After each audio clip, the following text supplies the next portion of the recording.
अस्सलाम वालेकुम दोस्तों। एहसास कहानियाँ चैनल में आप सबको खुशामदीद कहते हैं। मैंने जब उसकी हालत देखी तो मेरे रोंगटे खड़े हो गए, क्योंकि उसकी हालत बहुत ही काबिल रहम थी और मेरे हाथ पाँव कांपना शुरू हो गए।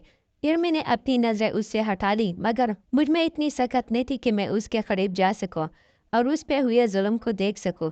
अभी मैं सारी सूरत हाल समझने की कोशिश कर रहा था कि एक डॉक्टर इमरजेंसी रूम में दाखिल हुआ और उसने पहले स्ट्रेचर पर लेटे हुए वजूद को देखा और उसके बाद उसके चेहरे पर घबराहट तारी हो गई। उसके बाद उसने मुझे इमरजेंसी रूम से बाहर चले जाने को कहा, तो मैं उसकी बात सुनकर हैरान हुआ कि वो मुझे बाहर जाने का क्यों कह रहा है, हालांकि उसे इस काम में मेरी मदद की ज़रूरत पेश आने वाली है। तो फिर मैंने हैरत से उसकी तरफ देखा तो उसने अपनी घबराहट पर काबू पाते हुए कहा कि तुमने इसके बारे में किसी से जिक्र नहीं करना, मैं खुद ही सब कुछ देख लूँगा। मैं उसकी बात सुनते हुए इमरजेंसी रूम से बाहर निकल आया। मेरा नाम ज़ीशान है और मैं बचपन ही से ज़हीन था और हम दो ही भाई थे। मेरे वालिदैन का बचपन से ख्वाब था कि उनके बच्चे आला तालीम याफ्ता हों, इसलिए उन्होंने शुरू से ही हमारे दिमाग में ये बात डाली हुई थी कि पढ़ लिख कर जो तुम लोगों का दिल चाहे वो बनना। मेरे वालिदैन भी डॉक्टर थे, तो हम दोनों भाइयों का भी उन्हीं की तरह डॉक्टर बनने का इरादा था। इसलिए मैंने बचपन ही से अपने लिए डॉक्टर बनने का ख्वाब देखा और इस ख्वाब को पूरा करने के लिए मैं दिन रात मेहनत कर रहा था। और उस मेहनत का नतीजा ये निकला कि मेरी एफएससी में मेरे बहुत अच्छे नंबर आ गए और मैं मेडिकल के टेस्ट में भी पास हो गया और इस तरह मेरा मेडिकल कॉलेज में भी एडमिशन हो गया। और मेरी खुशी की कोई इंतहा न रही, क्योंकि मैं अपना ख्वाब पूरा करने के बहुत ही करीब था। लेकिन इसके लिए मुझे मज़ीद मेहनत दरकार थी और मेरे वालिदैन ने मुझे ढेरों दुआएं दी। इस तरह मैं अपने ख्वाब की तकमील के लिए सर तोड़ कोशिश करने लगा। नई जगह, नए माहौल में खुद को एडजस्ट करने की बहुत कोशिश कर रहा था। इसके लिए मुझे काफ़ी मुश्किलात का सामना भी करना पड़ रहा था। मैं जिस क्लास में जहाँ मैं पढ़ता था उसी क्लास में एक लड़की थी जो बहुत ही अलग थलग बैठी रहती, ना ही किसी से कोई बातचीत करती। मैंने उसे हमेशा किताबों में ही सर झुकाए देखा। उसके बारे में एक अच्छी बात लगी, वो ये थी कि वो अपने सर को हमेशा ढांप कर रखती, सर को कभी भी स्कार्फ से बगैर ना रखा। शायद यही वजह थी कि मैं उसकी तरफ मुतवज्जे हो जाता था। लेकिन जब भी कोई उस्ताद उससे किसी चीज़ के बारे में सवाल पूछता तो वो फ़ौरन ही जवाब देती और मैं भी उसकी जहानत का मोतरफ हो गया। एक दिन क्लास में लेक्चर ख़त्म होने के बाद सब स्टूडेंट बाहर निकल रहे थे। वो भी उनके दरमियान थी कि एकदम से किसी ने उसके सर से उसका स्कार्फ खींचा और इतनी देर में उसके मुंह से चीख बरामद हुई और मैंने गर्दन मोड़ के देखा तो उसका सर से उसका स्कार्फ उतरा हुआ था और उसकी आंखें आंसुओं से भरी हुई थी। मुझे उसकी आंखों में आंसू देख के ऐसा महसूस हुआ कि ये आंसू मेरे दिल पर गिर रहे हैं और मैं अपने दिल की कैफियत समझ नहीं पा रहा था कि मैं दौड़ता हुआ उसके पास गया और उसका स्कार्फ ज़मीन से पकड़ा और उसके सर पे रख दिया। उसने शुक्रिया भरी नज़रों से मेरी तरफ देखा और इन नज़रों में ऐसा कुछ था कि मैं उन नज़रों का दीवाना हो गया और मैं पलक चिपकाए बगैर उसकी तरफ ही देखता रहा कि उसने अपनी कामती हुई आवाज़ में मुझे शुक्रिया अदा किया। तो मैं एकदम से होश में आया। मैंने आज उसको निगाह भर के देखा था। जैसे वो खूबसूरत थी वैसे ही उसकी आवाज़ भी उसी की तरह खूबसूरत और दिलकश थी। मैंने उससे पूछा कि आप ठीक हैं, तो उसने सर हिलाकर इस बात का जवाब दिया, लेकिन उसका जिस्म कांप रहा था। और मैंने उसे कहा कि आप इधर एक तरफ बेंच पर बैठ जाएं।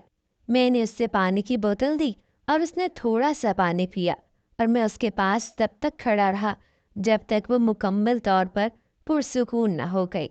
थोड़ी देर के बाद उसने अपने बैग और किताबें उठाईं और चलने लगी। तो मैंने उससे पूछा कि आप ठीक हैं? तो उसने हल्की आवाज़ में जवाब दिया कि जी मैं ठीक हूँ और आपका बहुत बहुत शुक्रिया। इस तरह वो एक तरफ चल दी और मैं उसकी तरफ तब तक देखता रहा जब तक वो नज़रों से ओझल न हो गई।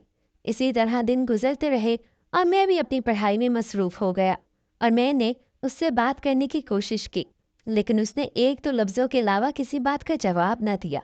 लेकिन उस दिन के वाक़ये के बाद मैं जब भी वो क्लास में होती या यूनिवर्सिटी में जहाँ भी होती तो मैं उसके आसपास रहता था कि वो मेरी नज़रों के सामने रहे। मैं बिला इरादा उसकी हिफाजत करता था। लेकिन एक दिन यूनिवर्सिटी से घर वापस आते हुए मैंने देखा कि वो लड़की अनीसा किसी गाड़ी में बैठ रही है, और वो गाड़ी किसी और की नहीं बल्कि हमारे यूनिवर्सिटी के एक डॉक्टर साहब की थी, जो अक्सर लेक्चर देने के लिए यूनिवर्सिटी आया करते थे। मैं हैरान हुआ कि उस गाड़ी में क्यों बैठ रही है। मैं भी बाइरादा उसकी गाड़ी का पीछा करने लगा और गाड़ी डॉक्टर के घर के गेट के सामने रुकी और अनीसा उस गाड़ी से उतरती हुई उस घर के अंदर दाखिल हो गई। मैं हैरान हुआ कि वो डॉक्टर के घर में क्या कर रही है। हो सकता है उनके आपस में कोई रिश्ता हो, क्योंकि कोई तालिब इल्म अपने उस्ताद के घर से ऐसे कैसे आ सकता है। तो मैंने चौकीदार से उसके बारे में सवाल पूछा, लेकिन मैं सवाल पूछते हुए हिचकिचा रहा था। लेकिन मैंने हिम्मत करते हुए उससे पूछा कि ये जो अभी गए हैं वो आपस में क्या लगते हैं। तो उसने कहा कि ये दोनों बाप बेटी हैं। मैंने जब ये बात सुनी तो मेरा मुंह हैरत से खुल गया, क्योंकि आज तक मैंने इन दोनों को आपस में बातचीत करते हुए हरगिज न देखा था। अभी मैं बात करके वापस जाने ही लगा था कि वही डॉक्टर अपने गेट से बाहर निकला, तो मैं शर्मिंदगी से सर झुका लिया कि वो क्या सोचते होंगे कि मैं उनका पीछा करते हुए उनके घर तक आ गया। तो उन्होंने मुस्कुराकर मुझे अपने घर में आने की दावत दी, लेकिन मैंने उनसे कहा कि मैं इधर अपने किसी दोस्त से मिलने आया था।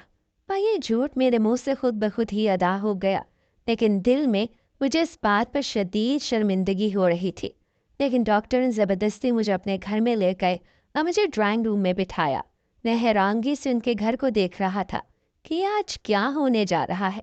शायद वो मुझे इस बात पर डांटते, लेकिन कुछ देर के बाद वो दोबारा आए और उन्होंने मुझसे कहा कि मैं तुम्हारा उस दिन की बात पर शुक्रिया अदा करता हूँ जब तुमने मेरी बेटी को भरे मजमे में उसका स्कार्फ दिया और उसकी हिफाजत की और उसके पर्दे का ख्याल रखा और उसे बेआबरू होने से बचा लिया। मैंने डॉक्टर को शुक्रिया अदा करते हुए देखा तो मैंने उनसे कहा कि आपको शुक्रिया अदा करने की कोई ज़रूरत नहीं। आपकी बेटी की जगह कोई और भी लड़की होती तो मैं उसके साथ भी ऐसा ही सलूक करता। लेकिन मैंने उनसे कहा कि मुझे आपके और उसके रिश्ते के बारे में मालूम नहीं था। तो उन्होंने कहा कि मैं नहीं चाहता था कि कोई मेरे और मेरी बेटी के रिश्ते के बारे में जाने और उसे ख़ास अहमियत दे। मैं उसे एक आम तालिब इल्म के तौर पर ही तालीम दिलवाना चाहता था। मैंने जब डॉक्टर की बात सुनी तो मुझे ये बात उनकी अच्छी लगी। थोड़ी देर के बाद मैंने उनसे इजाज़त मांगी तो उन्होंने कहा कि तुम मुझे नेक, शरीफ और ज़हीन लगते हो। अब तो हमारी अक्सर मुलाकात होती रहेगी। मैं कुछ देर बैठकर वहाँ से आ गया, लेकिन मेरे जहन में अनीसा का ही चेहरा घूमता रहा। मैं अपने दिल की बदलती हुई कैफियत से परेशान हो रहा था कि अभी तो मैंने अपने लिए बहुत से ख्वाब देखे थे जो मैंने पूरा करने थे, जिसके लिए उनको पूरा करने के लिए अभी मैं अपनी अमली ज़िंदगी में कदम नहीं रखना चाहता था। लेकिन मेरे दिल में बदलते हुए जज्बात मुझे अपनी अमली ज़िंदगी में कदम रखने पर मजबूर कर रहे थे। लेकिन फ़िलहाल मैंने अपने आप को अपनी डिग्री हासिल करने तक रोक के रखा। इसी तरह वक्त गुजरता रहा और मैंने अपनी MBBS के 5 साल मुकम्मल कर लिए और अब किसी हद तक अनीसा और मेरे दरमियान बातचीत होना शुरू हो चुकी थी। अब भी वो अक्सर ज़्यादा बात करने में हिचकिचा जाती, लेकिन पहले से ज़्यादा उसके रवैये में फ़र्क आ चुका था। मैं भी अक्सर अनीसा के वालिद डॉक्टर से मिलने के लिए उनके घर चला जाता।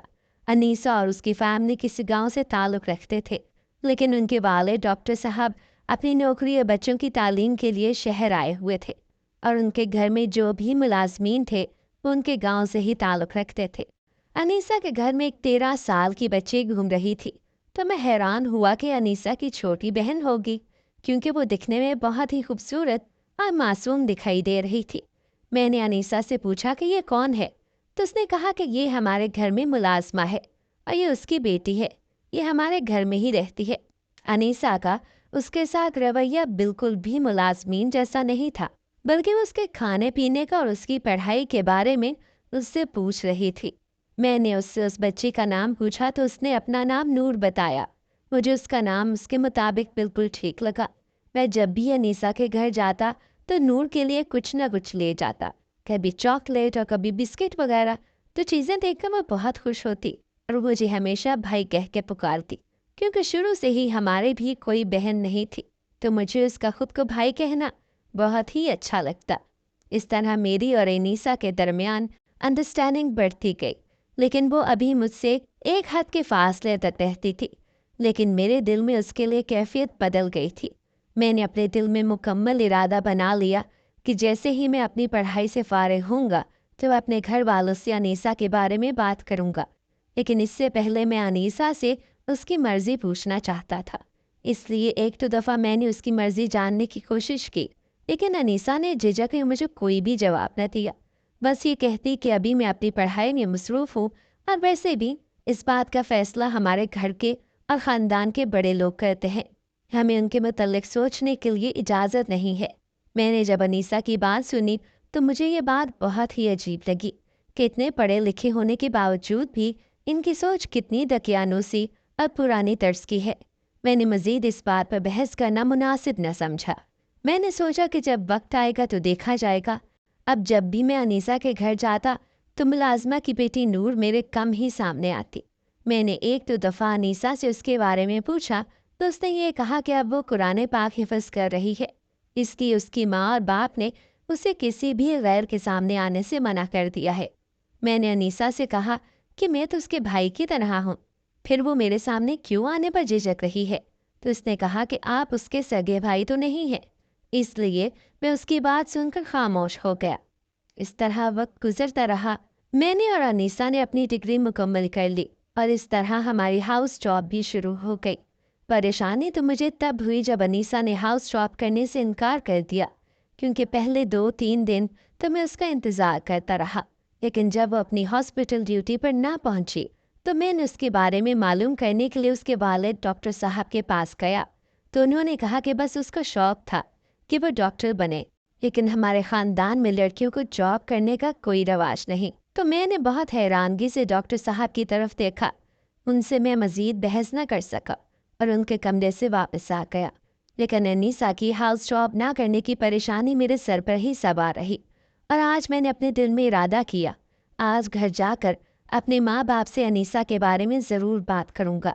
और जब मैं घर पहुँचा और मैंने अपनी माँ और बाप से कहा कि मैं आपसे ज़रूरी बात करना चाहता हूँ, कभी भी मुझे ऐसी बात करने की ज़रूरत पेश नहीं आई, तो उन्होंने कहा कि बेटा कोई परेशानी वाली बात तो नहीं?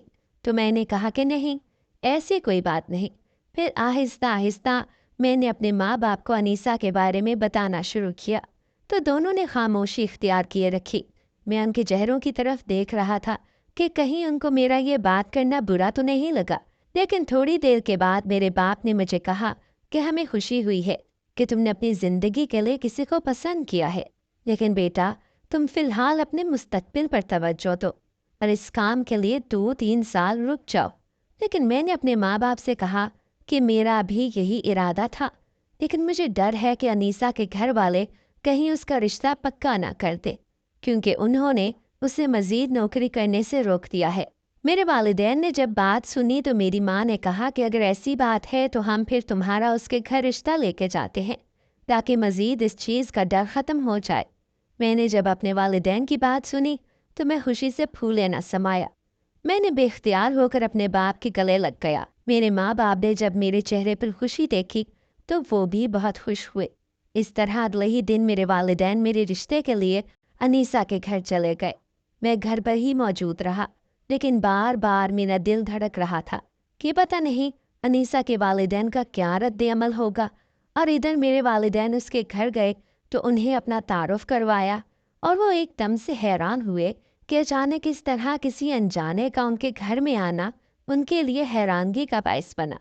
लेकिन उन्होंने अपने घर में भी मेहमानों को रस्मन अपने घर में बिठाया और उन्हें चाय पानी का पूछा, और थोड़ी देर के बाद उन्हें उनके आने का मकसद पूछा। तो मेरे वालिदैन ने अपने आने का मकसद बयान किया तो एकदम से अनीसा के वालिदैन चुप कर गए। अगर अनीसा के वालिद डॉक्टर साहब बोले कि हम ख़ानदान से बाहर किसी भी बच्चे या बच्ची का रिश्ता नहीं करते, इसलिए मैं आपके आने का खैर मकदम करता हूँ, लेकिन जिस सिलसिले में आप आए हैं मैं उस सिलसिले में आपकी कोई मदद नहीं कर सकता। मेरे वालिदैन ने उन्हें इस बात पर राज़ी करने की कोशिश की, लेकिन वो इस बात पर राज़ी ना हुए। मेरे वालिदैन मायूस होकर लौट आए। जब मैंने उनके चेहरे पर उदासी देखी तो मैंने उनकी खामोशी से ही अंदाज़ा लगा लिया कि उन्हें कैसा जवाब मिला होगा। इस तरह मैं मज़ीद उदास हो गया। मेरे दिल पर अफसरदगी तारी हो गई। मेरे पास अनीसा का भी कोई राब्ता या फ़ोन नंबर ना था कि मैं उससे राब्ता करके सारी सूरत हाल उसे बता सकूं। کہ मैं उससे राब्ता करके उसे सारी सूरत हाल से आगाह करता, लेकिन अगर मैं उसे राब्ता कर भी लेता तो कौन सा उसने अपने घर वालों के खिलाफ जाकर मेरे हाँ में हाँ मिलानी थी। वो तो पहले ही मुझसे एक फासला रखती थी। शायद उसे अपने घर वालों का या आने वाले वक्त का इल्म होगा, इसलिए उसने अपने आप को रोके रखा। लेकिन मैं उसकी आंखों में भी अपने लिए पसंदीदगी देख चुका था। फिलहाल मैंने अपने आप को हालात के धारे पे छोड़ दिया और अपनी हाउस जॉब पर तवज्जो दी। इसी तरह वक्त गुजरता रहा और मैं अपनी कॉल ड्यूटी में बुरी तरह मसरूफ़ हो चुका था। 30 घंटों की कॉल ड्यूटियों में मुझे किसी चीज़ का भी होश न रहा और मैंने ये खुद को मसरूफ़ करने का अच्छा ज़रिया ढूंढ लिया था। इसके बाद अनीसा के वालिद डॉक्टर साहब से मेरी इस मौजू पर कोई बात न हुई, बल्कि मैं उनसे ऐसे मिलता था जिस तरह पहले मिलता था। उन्होंने भी इस बारे में मुझसे कोई बात न की। एक दिन रात के वक्त मैं हिस्पताल में कॉल कर रहा था कि अचानक से एक शोर बर्पा हुआ और किसी को स्ट्रेचर पर लेटाकर इमरजेंसी में लाया जा रहा था। और मैं भी बिल्कुल तैयार हो गया कि जो भी होगा मैं उसका फौरी इलाज कर सकूं। लेकिन जैसे ही स्ट्रेचर मेरे पास आकर रुका, उस स्ट्रेचर पर लेटे हुए वजूद को देखकर मेरे रोंगटे खड़े हो गए और मेरे हाथ कांपना शुरू हो गए और लेटे हुए वजूद पर हुए जुल्म को देखते हुए मेरी आंखें भर आईं। मेरे में इतनी हिम्मत भी ना थी कि मैं उसके करीब हो सकूं और उसका इलाज कर सकूं, क्योंकि स्ट्रेचर पर लेटा हुआ वजूद अनीसा के घर में काम करने वाली मुलाजमा की बेटी नूर का था, जो मुझे भाई कह के पुकारती थी और वो हाफिज़ कुरान थी।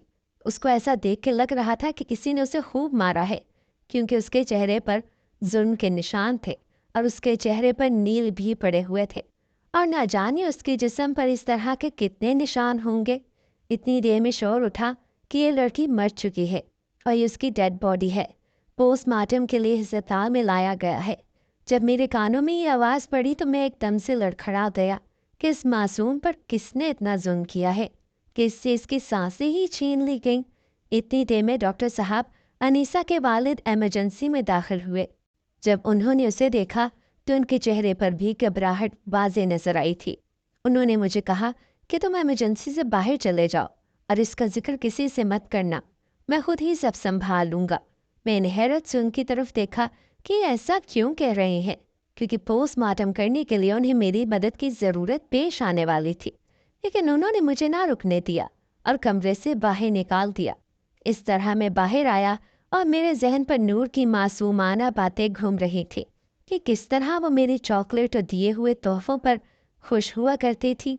थोड़ी देर बाद डॉक्टर साहब बाहर आए और कहा कि अगर तुम्हारी तबीयत ठीक नहीं तो तुम घर वापस चले जाओ। मुझे भी यहाँ से वापस चले जाना ही ठीक लगा। इस तरह मैं उधर अस्पताल से निकल आया और अपने घर की तरफ चल दिया, लेकिन मेरे जहन में मुख्तलिफ बातें घूम रही थी। इसके बाद मुझे नहीं पता कि उस लड़की नूर के साथ क्या हुआ था और मैं 2 दिन तक उसी सदमे की वजह से अपनी ड्यूटी पर ना जा सका। 2 दिन के बाद मैंने अस्पताल जाने का इरादा किया, लेकिन मैंने इस बात का जिक्र किसी से न किया था। इस तरह मैंने दोबारा से अपनी ड्यूटी करना शुरू कर दी। कई दफ़ा मैंने सोचा कि मैं अनीसा से मिलने उसके घर जाता हूँ ताकि उसके सारे हालात के बारे में मालूम कर सकूँ, लेकिन फिर डॉक्टर साहब से डर जाता कि उन्होंने मुझे कहा था कि उसका जिक्र किसी से ना करना। इस तरह मैंने इस मामले में खामोशी इख्तियार की और वक्त गुजरता रहा। एक दिन मैं अस्पताल आया तो डॉक्टर साहब अस्पताल में मौजूद न थे और किसी मरीज़ की रिपोर्ट पर उनके दस्तखत ज़रूरी थे, तो मैंने उनके दस्तखत लेने के लिए उनको बिन बताए उनके घर चला आया। उनके घर जाते हुए मेरा दिल धड़क रहा था और मेरा दिल कर रहा था कि मैं उनके घर जाऊं और मुझे अनीसा नजर आ जाए, ताकि मेरे बेचैन दिल को करार आ जाए। जैसे ही मैं उनके घर में दाखिल हुआ तो मुझे किसी की तिलावत की आवाज़ आ रही थी। मैं हैरान हुआ कि ये किसकी आवाज़ है। जैसे जैसे मैं घर में दाखिल हो रहा था, घर में कोई भी मौजूद ना था, लेकिन तिलावत की आवाज़ पूरे घर में गूंज रही थी। मैं तिलावत की आवाज़ की सिमत का तयन करते हुए उस कमरे की तरफ आया जहाँ से तिलावत की आवाज़ आ रही थी। मैं दाएं बाएं देखते हुए कि कोई मुझे देख न ले, मैं छुपकर कमरे में दाखिल हो गया। जैसे ही मैं कमरे में दाखिल हुआ तो मेरी आंखें फटी की फटी रह गईं, क्योंकि कमरे में कोई भी सामान मौजूद ना था। सिर्फ कमरे के वस्त में लकड़ी का एक ताबूत पड़ा हुआ था और उस लकड़ी के ताबूत का दरवाज़ा भी खुला हुआ था। मैं लड़खड़ाते हुए कदमों से उस ताबूत की तरफ गया और सोचा कि इसमें कोई मुर्दा जिस्म होगा, लेकिन जब मैंने आगे बढ़कर उस ताबूत में देखा तो उसमें किसी के कपड़े पड़े हुए थे और ताबूत में कोई भी मुर्दा जिस्म ना था। तो मैं हैरान हुआ कि फिर ये आवाज़ कहाँ से आ रही है। तो मैंने कमरे के दाएं बाएं निगाह दौड़ाई तो कमरे के कोने में कोई घुटनों पर सर रखे हुए बैठा था। और जब मैं उसके करीब गया तो मुझे वही 13 साल बच्ची नूर बैठी नजर आई। तो मैं हैरान हुआ कि ये तो मर गई थी और इसका पोस्टमार्टम करवाने के लिए अस्पताल लाया गया था, तो अब ये कैसे जिंदा हो गई और यहाँ पर क्या कर रही है। एकदम से मेरे जहन में ख्याल आया कि कहीं ये इसकी रूह तो नहीं, लेकिन लड़की की तिलावत की आवाज़ आ रही थी और तिलावत के साथ ऐसा लग रहा था कि वो रो रही है। मैंने कांपते हुए हाथों से उसके सर पर हाथ रखा तो एकदम से तिलावत की आवाज़ रुक गई और उसने एकदम से सर उठा के देखा। तो मैंने जब उसकी आंखों में देखा तो उसकी आंखें आंसुओं से भरी हुई थीं और उसका रंग जर्द पड़ा हुआ था और उसके होंठ नीले पड़े हुए थे। मैंने उसकी जब ये हालत देखी तो एकदम उठ खड़ी हुई और मेरे हाथों को थाम दिया और कहने लगी कि मुझे बचा ले, मैं यहाँ रही तो ये लोग मुझे मार देंगे। मैंने उसकी बात सुनी तो मैं परेशान हो गया और मैंने कहा कि तुम तो मर गई थी और तुम्हें अस्पताल लाया गया था। उसने कहा कि मैं मरी नहीं थी बल्कि जिंदा थी, लेकिन जिन लोगों ने मेरे साथ जुल्म किया उन लोगों की नज़र में मैं मर चुकी थी। लेकिन अस्पताल में मुझे अनीसा के वाले डॉक्टर साहब ने देखा तो वो मुझे अपने घर ले आए थे। लेकिन अभी भी यहाँ मेरी जान को खतरा है क्योंकि अनीसा के वालिदैन भी इसी मुश्किल में फंस चुके हैं। मैंने उसे हौसला दिया, चुप करवाया और मैंने कहा कि तुम मेरे साथ चलो, और मैं उसे अपने साथ छुपाते हुए घर ले आया और घर में कोई भी मौजूद नहीं था, इसलिए मैं उसे गेस्ट रूम में ले आया और उसे तसल्ली दी। मैंने उसे पानी पिलाया और उसे कहा कि मुझे सारी बात बताओ। तो उसने कहा कि जब से आप ने हमारे घर आना छोड़ दिया था और अनीसा आपी ने भी अस्पताल जाना छोड़ दिया था तो वो अक्सर उदास रहने लगी। मैं ही उनके पास सारा दिन रहती तो मुझे उनकी उदासी देखकर दुख होता था, और एक दिन मैंने उनकी डायरी खोली तो मुझे उनकी उदासी की वजह पता चल गई, क्योंकि डायरी में उन्होंने आपके बारे में काफ़ी बातें लिखी हुई थी और मुझे अंदाज़ा हो चुका था कि वो आपको पसंद करती हैं। इसलिए मैंने उनसे सवाल पूछा तो उन्होंने मेरे मुंह पर हाथ रख दिया और उन्होंने कहा कि दीवारों के भी कान होते हैं। अगर तुम इस बात का जिक्र उस घर में कर दोगी तो उस घर के लोग तुम्हें जिंदा नहीं छोड़ेंगे। लेकिन मैंने कहा कि आप तो सारी जिंदगी इसी तरह उदास रहेंगी। तो उन्होंने मुस्कुराते हुए कहा कि ये तो वक्ती पसंदीदगी है, वक्त के साथ आहिस्ता आहिस्ता ख़त्म हो जाएगी, बस तुम अपने हिफ्ज़ पर ध्यान दो। इस तरह मैं खामोश हो गई। कुछ दिन के बाद आपके वालिदैन जब आपका रिश्ता लेकर घर में आए तो मैंने उसकी इत्तला आप ही अनीसा को दी। तो उन्होंने कहा कि ये नामुमकिन है क्योंकि हमारे ख़ानदान में कभी भी ऐसा नहीं हुआ। अनीसा के वालिद डॉक्टर साहब ने आपके वालिदैन को इनकार कर दिया। इस तरह वक्त गुजरता रहा, लेकिन आप ही दिन ब दिन उदास होती जा रही थी और आखिरकार डॉक्टर साहब को अपनी बेटी पर तरस आ गया। उन्होंने फैसला किया कि वो अपनी बेटी की ख्वाहिश का एहतराम करते हुए इस रिश्ते पे हाँ कर देंगे। लेकिन जब इस बात का इल्म आप ही के दादा को हुआ तो उन्होंने बहुत गुस्से का इजहार किया और तमाम घर वालों को गांव वापस बुला लिया। लेकिन डॉक्टर साहब शहर में ही रहे। मैं उन्हें अनीसा आप ही की हालत की पूरी इतला देती थी। जो दादा जान ने मेरी बातें सुनी और उन्होंने मुझे इतना मारा कि मुझे कैद कर लिया, और जब उन्हें लगा कि मैं मर चुकी हूँ तो मुझे जंगल में फेंक दिया। जंगल में आए हुए लोगों ने मुझे मुर्दा समझते हुए अस्पताल में पहुंचा दिया, लेकिन अस्पताल में मेरे पोस्टमार्टम के लिए अनीसा के वालिद ने मुझे देख लिया तो उन्हें पता चल चुका था कि मैं मुर्दा नहीं बल्कि जिंदा हूँ।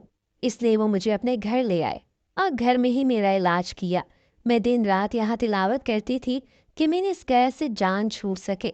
अनीसा के वालिद को भी उनके दादा ने अपने पास वापस बुलवा लिया और इस तरह इस घर में मैं अकेली ही मौजूद थी। आज पता नहीं घर का दरवाज़ा कैसे खुला हुआ था कि आप आए और मुझे इस कैद से आज़ाद करवा दिया। जब मैंने नूर की तमाम बातें सुनी तो मुझे उस पर बहुत तरस आया कि उसने किन हालात का सामना किया है। मैंने डॉक्टर साहब से रब्ता करने की बहुत कोशिश की, लेकिन उनसे कोई रब्ता न हो सका। मैं उनसे मिलने के लिए उनके गांव चला गया तो गांव जाकर मैंने उनसे मुलाकात की اور انہیں کہا کہ اگر آپ اس وقت یہ اپنی بیٹی کے بارے میں فیصلہ نہیں کریں گے تو فرسودہ رسم و رواج کو کیسے ختم کر سکیں گے۔ میرے کافی سمجھانے کے بعد انہوں نے فیصلہ کیا کہ انہوں نے اپنے والد کے سامنے بات کی کہ میں اپنی بیٹی کی زندگی کے بارے میں فیصلہ کرنے کا پورا حق رکھتا ہوں، آپ اس معاملے میں نہ بولیں۔ ان کے سمجھانے سے دادا کے دماغ میں بات سمجھ میں آ گئی۔ اس طرح وہ بھی اس رشتے پر راضی ہو گئے۔ انیسہ اور میرے رشتے میں جو رکاوٹ تھی وہ بھی ختم ہو گئی اور نور کی بھی زندگی بچ گئی۔